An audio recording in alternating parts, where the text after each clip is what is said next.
Hi everybody, Amy White from Worthy Written Words. Today we are in our Old Testament in Jeremiah chapter 16.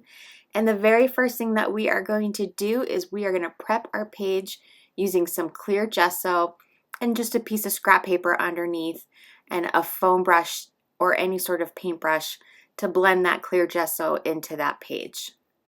And once we have that on our page covered well and it's all dry, then we're going to move on to the next step. Next, using a clear acrylic block, our stamp set, and our Archival Jet Black Ink pad, we are going to layer these stamps down the margin of our page. So you can do this pattern exactly the way that I do it, or you can mix things up. But the idea is we're going to put these mostly in a straight line down, and then we're going to be cutting the page around it. So if you get a lot of black smudges on the outside margin, it's okay. It's not going to be there in the end. So some techniques that I like to do is to, one, after you put the ink pad on your stamp, to clean off the area around the stamp on the acrylic block. Sometimes the ink will get on the block itself, and then that will transfer depending on how hard you push to your page. So you make sure that's all clean, and then when you do press it down, use as much force as you can. Don't be sitting. Stand up, use both of your hands and push as hard as you can. And then if it doesn't all go on the same way, you can either try to apply it on again, or you can see later on we're going to just fill in some of those blanks with a black gel pen. Some other tips I would include would be to rotate if you're using the same stamp like in a pattern or more than one time, to make sure that you rotate it so that it is facing a different direction the next time that you use it. Now for this next part of coloring things in, I'm going to be using these Kara Nash Neocolor 2 crayons. These are my favorite tools to use when I'm adding color like watercolors, because you have so much more control. I feel like using a crayon and then adding the water to it and just kind of pushing that around than you do with just applying watercolor paint. But that's just my own personal opinion. They are a little pricey, but if you were having a reason to purchase yourself an investment craft supply, this would be an awesome one to get. I love it so much that I definitely use this over watercolors if I can get away with it. So you can get those on Amazon. I will have the link below this video where you can find that.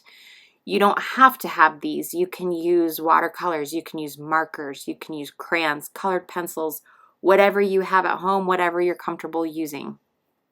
I'm also using a water brush pen, but you can use a paintbrush and a cup of water if you don't have one of those, and it'll work just as well.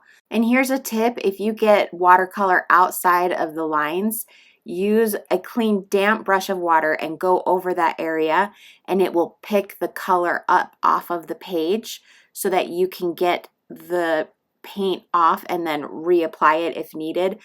And I'll use this tip often where I need to clean things up. Now I'm using a black gel pen to color in areas that didn't stamp very well. So I'm filling in missing spots, or I'm making fuzzy things just a little more sharp. And you can outline the entire thing if you want it to be a little bit darker using this gel pen if you want. Then when you're ready to move on, we're going to be using these colors to fill in the leaves: red, orange, and yellow. And I'm going to be doing multiple coats to add more depth, and some of the leaves I'm going to do just red, some are going to be just yellow, and then some are going to be a combination of orange, yellow, and red. And at one point I feel like the colors got too muddy brown, and so I just lift a lot of it up with the water and redo it.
Now what I'm doing is I'm going over the ink lines again with a black gel pen to darken them up, because after putting so much water on them, they've kind of lightened up to where it's hard to see them. So I'm using this black gel pen, and then while I'm doing this, it's picking up some of the color and it's gunking up the pen. So I'm just rolling it off onto a piece of scrap paper whenever the ink can't come out anymore, to kind of clean it off. So I'm going over these leaves, and in fact, I thought about doing this in a glaze pen. I thought it might really make it pop and stand out, and I do that at the end here with an additional leaf, and I thought about going over all of the leaves. So if that's something you want to try, you could do that as well. I ended up not, because I'm not including a glaze pen in this kit, but I thought it would, you know, look really cool. So that's something for you to think about. Now I'm going to use a pair of scissors, and I'm going to be cutting around the outside of these leaves, and I'm going to leave a little bit of blue border around them so I'm not going right up against them. They'll have a little bit of it on the other side. Now if you have something on the back side of this page, like notes on the other page, then this wouldn't be an option for you, but I don't have anything on the other side of this page right now. So I think this is a fun way to accent the page and make it come off and pop off a little bit. Now I'm going to take these stickers, and I'm going to place them on the footnotes. And what I'm doing here is I'm lining them up on the top of the sticker sheet so that I can space them how I want them to be before I put them on the footnotes.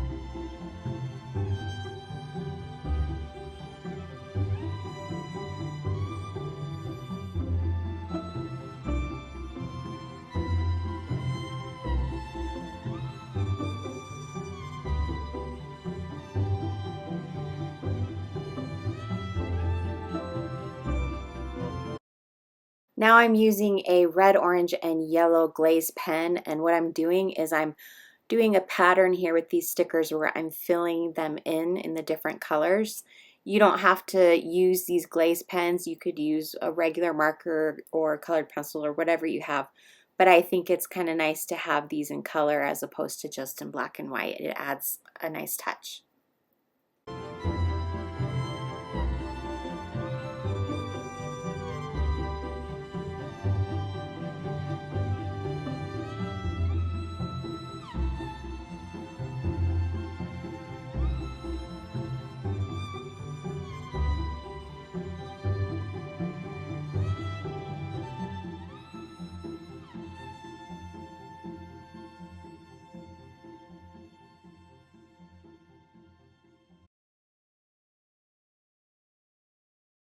Now I'm going to use some hot glue, and I'm going to glue the leaf onto the piece of felt, the big piece of felt, and then I'm going to hot glue the Acorn cardstock on top of it so that just part of the leaf is sticking out on an angle, if you will. And then I'm going to cut both of these out as like one piece, and I'm going to hot glue the paper clip to the small square, and then I'm going to glue that paper clip to the back of this and turn it into a page topper. And then I'm going to attach it to the top of my page using some washi tape. Now this next step is optional. I'm doing this to show you, let's say that you did a leaf on here and it just looks horrible and you hate it. Here is something you can do to fix that.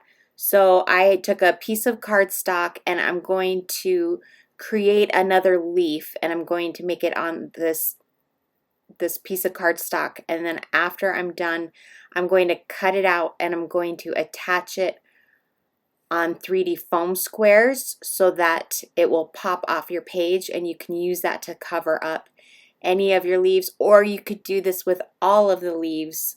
If you want all of them to be popping up off your page, you could do a separate set of each one and attach them all popping off. But I'm just doing this with one just to show you what you can do if you want to.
Now I'm outlining this leaf. Instead of a regular gel pen, I'm using a glaze pen, and it just really makes it pop, and it's a lot darker.